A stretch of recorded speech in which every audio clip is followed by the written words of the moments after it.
हिंदू धर्म में गुरु पूर्णिमा का पर्व अत्यंत महत्वपूर्ण माना गया है। गुरु पूर्णिमा को व्यास पूर्णिमा और वेद पूर्णिमा के नाम से भी जाना जाता है। ओम नमः शिवाय, जय श्री कृष्णा। आप सभी का सनातन धर्मसार चैनल पर बहुत बहुत स्वागत है। मित्रों, आषाढ़ मास की पूर्णिमा तिथि को गुरु पूर्णिमा के नाम से भी जाना जाता है। धार्मिक मान्यताओं के अनुसार इस दिन चारों वेदों का ज्ञान देने वाले महर्षि वेद व्यास का जन्म हुआ था। मानव जाति के प्रति उनके योगदान को देखते हुए उनके जन्मोत्सव को गुरु पूर्णिमा के रूप में मनाया जाता है। महर्षि वेद व्यास ने ही पहली बार मानव जाति को चारों वेदों का ज्ञान दिया था, इसलिए इन्हें प्रथम गुरु की उपाधि भी दी जाती है। तो चलिए आज की वीडियो शुरू करते हैं और जानते हैं इस वर्ष आषाढ़ माह की पूर्णिमा तिथि, जिसे हम गुरु पूर्णिमा या वेद पूर्णिमा के नाम से भी जानते हैं, यह तिथि कब पड़ने वाली है, किस दिन वेद पूर्णिमा का पावन पर्व मनाया जाएगा। यदि आप पूर्णिमा तिथि पर व्रत रखते हैं तो आप इस बार पूर्णिमा तिथि का व्रत किस दिन कर सकेंगे। वीडियो में हम ये भी जानेंगे कि व्यास पूर्णिमा या वेद पूर्णिमा के दिन गुरु वेद व्यास की पूजा किस प्रकार करनी चाहिए। मित्रों, साल 2025 में आषाढ़ माह की पूर्णिमा तिथि का प्रारंभ 10 जुलाई 2025 को देर रात्रि 1:36 पर होगा। वहीं पूर्णिमा तिथि का समापन 11 जुलाई को देर रात्रि 2:06 पर होगा। तो इस प्रकार से इस वर्ष वेद पूर्णिमा या आषाढ़ पूर्णिमा का पावन पर्व एवं व्रत 10 जुलाई को रखा जाएगा। यदि आप भी आषाढ़ पूर्णिमा का व्रत रखने वाले हैं तो आप 10 जुलाई को आषाढ़ पूर्णिमा का व्रत रख सकते हैं।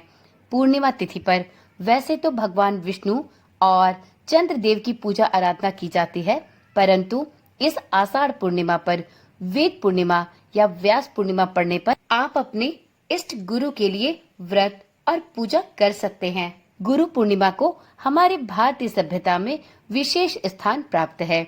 व्यक्ति गुरु से ही सीखता है, गुरु ही हमें सही मार्ग प्रशस्त करते हैं। ऐसी मान्यता है कि यदि गुरु कृपा हो तो व्यक्ति जीवन के भवसागर को सरलता से पार कर लेता है। तो आप भी गुरु पूर्णिमा के पावन पर्व पर अपने गुरु की पूजा करना ना भूलें। मित्रों, गुरु पूर्णिमा के दिन आप पूर्णिमा तिथि की पूजा के साथ साथ गुरु पूर्णिमा की पूजा भी कर सकते हैं। गुरु पूर्णिमा की पूजा बहुत ही सरल और सामान्य है। तो चलिए जानते हैं गुरु पूर्णिमा की पूजा विधि। मित्रों, इस पावन दिन आप सुबह जल्दी उठकर स्नान आदि से निवृत्त हो लें। पूर्णिमा के पावन दिन भगवान विष्णु की पूजा अर्चना का विशेष महत्व है। इस दिन विष्णु भगवान के साथ आप माता लक्ष्मी की भी पूजा करें, भगवान विष्णु को भोग लगाएं।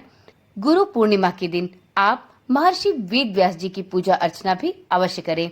इससे आपको विशेष फलों की प्राप्ति होगी और आपके जीवन में भी गुरु की कृपा सदा सर्वदा बनी रहेगी। इस दिन अपने अपने गुरुओं का ध्यान करें। पूर्णिमा के दिन चंद्रोदय होने के बाद चंद्रदेव की पूजा का भी विशेष महत्व है। मान्यता है कि इस दिन चंद्रदेव को अर्घ्य देने से सभी प्रकार के मानसिक दोषों से मुक्ति मिलती है। मित्रों, यदि आप गुरु पूर्णिमा पर व्रत रखने वाले हैं तो इस दिन दोपहर के समय में सत्यनारायण भगवान की व्रत कथा भी अवश्य सुनें। आपको इस चैनल पर गुरु पूर्णिमा के दिन सत्यनारायण भगवान की व्रत कथा भी सुनाई जाएगी। मित्रों, यदि आप गुरु दोष से परेशान हैं तो इस गुरु पूर्णिमा पर कुछ विशेष उपाय भी जरूर करें। जी हाँ मित्रों, 10 जुलाई 2025 को गुरु पूर्णिमा की तिथि पर आप गुरु दोष से यदि जूझ रहे हैं तो इसके दुष्प्रभाव को कम करने के लिए कुछ विशेष उपाय भी आजमा सकते हैं। कुंडली में गुरु दोष से कई तरह के कष्ट भोगने पड़ते हैं। यदि कुंडली में गुरु दोष हो तो व्यक्ति के जीवन को कष्टप्रद और उलझनों से भरा तथा मानसिक रूप से अस्थिर बना सकता है। भारतीय संस्कृति में गुरुओं का इतना महत्व है कि उन्हें भगवान से भी ऊपर रखा जाता है। ज्योतिष शास्त्र में बृहस्पति ग्रह को गुरु और देव गुरु का स्थान दिया गया है, क्योंकि यह ग्रह ज्ञान, धर्म, सुख और जीवन की उन्नति का कारक माना गया है। इसलिए जब कुंडली में गुरु अशुभ स्थिति में होता है या नीच का होता है तो उसे गुरु दोष कहा जाता है। यह दोष व्यक्ति के जीवन में कई प्रकार की रुकावटें और मानसिक तनाव उत्पन्न करता है। गुरु पूर्णिमा पर गुरु दोष के प्रभाव को कम किया जा सकता है, लेकिन सबसे पहले जानते हैं कि गुरु दोष कब बनता है।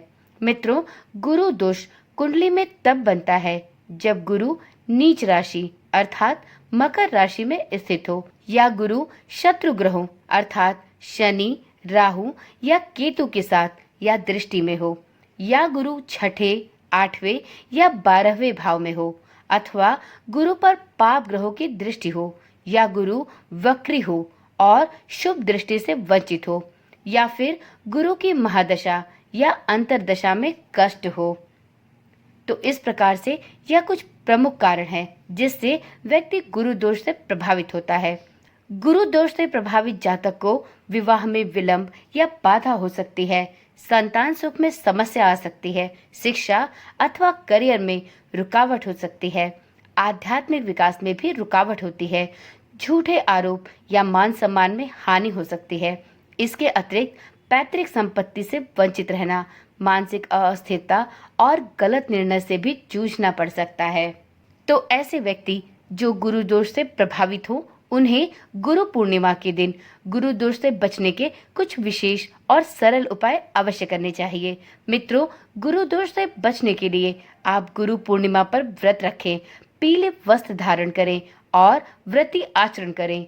प्रत्येक गुरुवार विष्णु जी और देवगुरु बृहस्पति जी की पूजा करें। साथ ही बृहस्पति बीज मंत्र ओम ग्राम ग्रीम ग्रौम सह गुरुवे नमः का 108 बार जाप करें। अपने जीवन के सच्चे गुरु अर्थात आपके जो भी शिक्षक या आध्यात्मिक गुरु हों, उनका सम्मान करें, उन्हें दक्षिणा या वस्त्र प्रदान करें। विशेषकर गुरुवार के दिन गाय को चने की दाल और गुड़ खिलाएं। गुरुवार को पीपल पर जल चढ़ाएं और एक दीपक शाम के समय में जलाएं। इस दिन पीली वस्तुओं का दान करें, गरीब कन्याओं को भोजन और वस्त्र दें और जरूरतमंद छात्रों की सहायता करें। अपने सामर्थ्य के अनुसार इस दिन गरीबों और जरूरतमंदों में वस्त्र, धन और अन्न का दान करें। कुंडली में गुरु दोष से मुक्ति पाना है तो गुरु पूर्णिमा के दिन सुबह केले के पेड़ में जल में हल्दी मिलाकर अर्पित करें, पीले फूल, चने की दाल चढ़ाएं और शाम को एक घी का दीपक जलाएं। इस दौरान ओम ब्रह्म बृहस्पति नमः इस मंत्र का जाप करें। ज्योतिष उपाय में आप नवग्रह शांति यज्ञ भी करवा सकते हैं। बृहस्पति ग्रह की शांति हेतु विशेष पूजा करवाई जा सकती है और कुंडली के अनुसार रत्न अर्थात पुखराज धारण किया जा सकता है, लेकिन आप रत्न को ज्योतिषाला के बाद ही धारण करें। तो चलिए मित्रों, आज की वीडियो यहीं पर समाप्त करते हैं। मिलते हैं अगली वीडियो के साथ। तो यदि आप चैनल पर पहली बार आए हैं या आपने अभी तक इस चैनल को सब्सक्राइब नहीं किया है तो आप देर ना करें, चैनल को अभी ही सब्सक्राइब कर ले और साथ में नोटिफिकेशन बेल को भी जरूर ऑन कर ले, जिससे इस चैनल पर डाली जाने वाली सभी वीडियोस की सूचना आपके फोन पर सबसे पहले और नियमित रूप से पहुंचती रहे। तो चलिए कल मिलते हैं अगली वीडियो के साथ। तब तक के लिए ओम नमः शिवाय, जय श्री कृष्णा, राधे राधे।